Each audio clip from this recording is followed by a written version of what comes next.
तीन बहनों की लालची भाभी। करिश्मा, रेशमा और मनीषा तीन बहनें हैं। उनका एक भाई भी है, मयंक। मयंक अपनी बहनों को बहुत प्यार करता है, लेकिन मयंक की पत्नी सविता इस मामले में मयंक से बिल्कुल ही अलग है। वो अपनी ननदों का जितना बुरा कर सकती है उतना बुरा करती ही रहती है और अपनी ननदों पर हुक्म भी चलाती है। करिश्मा, करिश्मा, तुमने अभी तक नाश्ता नहीं बनाया? तुम्हारे भैया को ऑफिस जाने में देर हो रही है। हाँ भाभी, बस अभी बनाती हूँ। करिश्मा, तुम ये ढीलापन छोड़ दो। कल को पराये घर जाना है। वहाँ अगर तुम इस तरह से काम करोगी तो लोग क्या कहेंगे कि माँ ने और भाभी ने कुछ सिखाया नहीं। और तुम्हारी दोनों बहनें कहाँ हैं? अब रेशमा मार्केट गई है और मनीषा सो रही है। क्या? सुबह के 8 बज रहे हैं और ये महारानी अभी भी सो रही है? ये कहते हुए सविता अपनी सास दुर्गा देवी के पास जाती है। माँ जी, देख रही हो अपनी बेटियों के तौर तरीके? क्या हुआ बहू, सुबह सुबह क्या कर दिया मेरी बेटियों ने? अरे एक तो अभी अभी उठकर किचन में गई है, दूसरी सुबह सुबह बाहर चली गई और तीसरी अभी तक सो रही है। क्या करूं मैं इन तीनों का? मैं तो परेशान हो गई हूँ। जा जाकर उठा उसे और रेशमा से मैं बात करती हूँ। सविता सीधा मनीषा के कमरे में जाती है और उससे कहती है, महारानी जल्दी उठो, सूरज सर पर आ गया है। भाभी थोड़ी देर और सोने दो ना, मैं रात को लेट सोई थी। वो क्या ना, यूनिट टेस्ट चल रहे हैं। शराफत से उठती है या नहीं, या फिर पानी की भरी बाल्टी डालूं तेरे ऊपर? नहीं नहीं भाभी, मुझे बिस्तर में नहीं नहाना, उठती हूँ मैं। मनीषा जल्दी से उठकर बाथरूम में चली जाती है। सभी आराम से बैठकर नाश्ता कर रहे होते कि तभी रेशमा बाजार से हाथ में सामान लिए आ जाती है। रेशमा को देखते ही सविता उस पर बरस पड़ती है।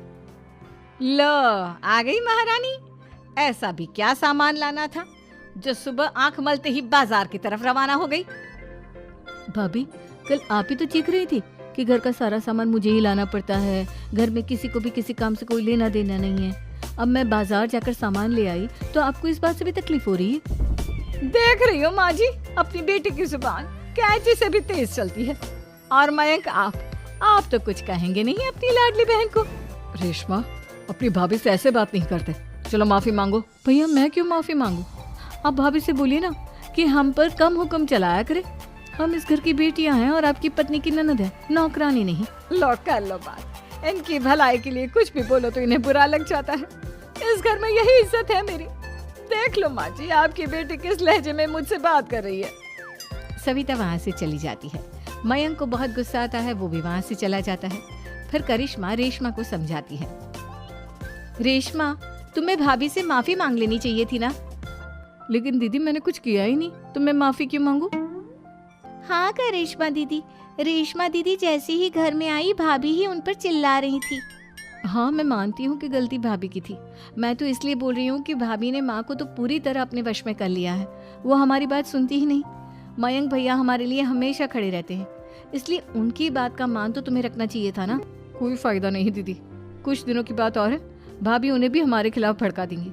फिर वो भी माँ की तरह हमारी किसी बात का विश्वास नहीं करेंगे। इसी तरह सविता अपनी तीनों ननदों को किसी न किसी बात पर परेशान करती रहती थी। एक दिन मयंक अपनी तीनों बहनों के लिए गिफ्ट लाया। क्या रेशमा, ये तुम्हारे लिए हार का सेट। रेशमा, तुम्हारे लिए सुंदर सी ड्रेस। और मनीषा, तुम्हें किताबें पसंद है ना, तुम्हारे लिए किताबें लाया हूँ। थैंक यू भैया। थैंक यू भैया। थैंक यू भैया। करिश्मा, तुम्हारा नेकलेस कितना सुंदर है। ये भैया कहाँ से ले आए होंगे?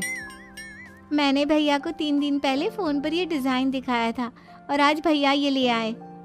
सविता तो अपनी ननदों के गिफ्ट्स देखकर जल गई और करिश्मा का नेकलेस तो उसे भी बहुत पसंद आया था। अपनी बहनों के लिए कितना अच्छा नेकलेस लेकर आए हैं, मुझे कभी कोई गिफ्ट नहीं दिया। मैं आज ही ये हार चुरा लूंगी। रात में सविता करिश्मा का हार चुरा लेती है और इसी तरह उसे अपनी ननदों की जो भी चीज अच्छी लगती वो उसे मांगती नहीं, बल्कि रात के अंधेरे में चुरा लेती। इसी तरह दिन बीतते गए और सविता ने मयंक के दिल में भी उसकी बहनों के लिए नफरत पैदा कर दी। एक दिन मयंक ने करिश्मा और रेशमा के लिए रिश्ता देखा और ये बात उसने घर में सबको बताई। माँ, करिश्मा और रेशमा के लिए बहुत अच्छा रिश्ता आया है। वो लोग कल इन्हें देखने आ रहे हैं। आप और सविता मिलकर सारी तैयारी कर लेना। ये सुनकर करिश्मा और रेशमा खुश हो जाती हैं, लेकिन सविता सोचती है, अगर इन दोनों बहनों की शादी हो गई तो घर और बाहर का काम कौन करेगा? मनीषा तो एक नंबर की कामचोर है, उससे तो किसी बात की उम्मीद लगाना ही बेकार है। मुझे इस शादी को रोकना होगा। अगले दिन सभी लड़के वालों के स्वागत की तैयारी करने में लगे होते हैं। तभी मयंक अपनी बहनों से आकर कहता है, तैयार हो गई तुम दोनों? देखो दोनों लड़के बहुत अच्छे हैं, मैं कोई कसर नहीं छोड़ना चाहता, इसलिए तुम उनके सामने अच्छे से बिहेव करना और अपनी भाभी से लड़ने मत लग जाना। करिश्मा, तुम वो नेकलेस पहन लो ना जो मैं तुम्हारे लिए लाया था। भैया मैं बहुत देर से वो नेकलेस ढूंढ रही हूँ, लेकिन मुझे मिल ही नहीं रहा। क्या तुमने नेकलेस खो दिया? तुम्हें पता भी है वो कितना महंगा था? तुम कोई काम ढंग से नहीं कर सकती। मयंक गुस्से में वहां से चला जाता है। थोड़ी देर बाद लड़के वाले भी आ जाते हैं। वो दोनों बहनों को पसंद कर लेते हैं और रिश्ता पक्का हो जाता है। लेकिन सविता के दिमाग में तो कुछ और ही खिचड़ी पक रही थी। वो पंडित जी के पास करिश्मा की कुंडली लेकर जाती है और उन्हें पैसे देकर करिश्मा की कुंडली बदलवा देती है। जब लड़के वालों के पास करिश्मा की कुंडली जाती है तो वो दुर्गा को फोन करते हैं। बहन जी, हमने करिश्मा की कुंडली अपने पंडित जी को दिखाई थी। आपकी बेटी की कुंडली नहीं बल्कि दोषों का पिटारा है। देखिए, मैं और मेरे पति इन सब बातों में बहुत विश्वास करते हैं, इसलिए हम आपकी बेटी से अपने बेटे की शादी नहीं करा सकते। इस तरह करिश्मा का रिश्ता टूट जाता है और सभी घर वालों को बहुत दुख होता है। अब कविता सोचती है, चलो करिश्मा का तो रिश्ता टूट गया, अब रेशमा का भी रिश्ता तोड़ना है। क्या करूं? अब सविता आवाज बदलकर किसी अननोन नंबर से रेशमा के होने वाले ससुराल में फोन करती है। हेलो, मैं कौन हूँ कौन नहीं ये आपके लिए जानना जरूरी नहीं, बस इतना सुन लो कि रेशमा का 2 साल से किसी के साथ अफेयर चल रहा है। बस रेशमा का रिश्ता तोड़वाने के लिए सविता का इतना कहना काफी था। अब रेशमा का भी रिश्ता टूट गया। मयंक और दुर्गा देवी ने रेशमा को खूब खरी खोटी सुनाई और उससे बार बार उस लड़के के बारे में पूछने लगी। आप दोनों मुझे क्यों परेशान कर रहे हो? अरे कोई लड़का होगा मेरी लाइफ में तो मैं बताऊंगी ना, जब कोई है ही नहीं तो कहाँ से लाऊं मैं कोई लड़का? तो तेरे होने वाले ससुराल वालों को फोन किसने किया था? माँ मैं नहीं जानती किसने फोन किया था, मैं सच कह रही हूँ। मैं तो पहले ही कह रही थी इसकी लगाम खींच कर रखो, लेकिन मेरी सुनता ही कौन है। आप चुप रहिए भाभी, ये सब आपका ही किया धरा है। अब तीनों बहनों को विश्वास हो जाता है कि ये सब उनकी भाभी ही कर रही है। तीनों बहनें अपनी भाभी को सबक सिखाने के लिए एक वकील कर लेती है और घर में हिस्सा मांग। देखो भैया, माँ बाप की जायदाद में जितना बेटों का हक होता है उतना ही बेटियों का, इसलिए इस घर के 4 हिस्से होंगे और हमें अपना हिस्सा चाहिए। मैंने तुम्हारे लिए क्या क्या नहीं किया और तुम इस घर में हिस्सा मांग रही हो? भैया, आप और माँ हम बहनों की कोई बात नहीं सुनते हो और भाभी हमारी शादी नहीं होने देगी क्योंकि उन्हें लगता है कि आप हमारी शादी में ज्यादा पैसा लगाओगे और उन्हें हम जैसी फ्री की नौकरानी कहाँ मिलेगी। तो हम भाभी के साथ तो रह नहीं सकते, हम बहनों को अपना हिस्सा चाहिए। अरे तुम्हें शर्म आनी चाहिए अपनी भाभी पर ऐसा इल्जाम लगाते हुए।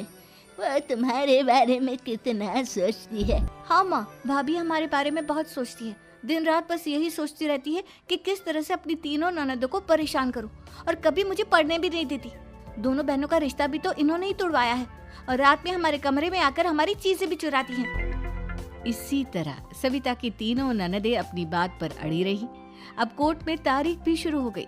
जब सविता को लगा कि उसकी तीनों ननद इतनी आसानी से नहीं मानने वाली, तो उसने अपने पति और सास को सारी सच्चाई बता दी और अपनी तीनों ननद से माफी मांगी। मयंक और दुर्गा को भी अपनी गलती का एहसास हो गया। अब सविता खुद करिश्मा और रेशमा के लिए अच्छा रिश्ता ढूंढती है और उनकी शादी करवाती है।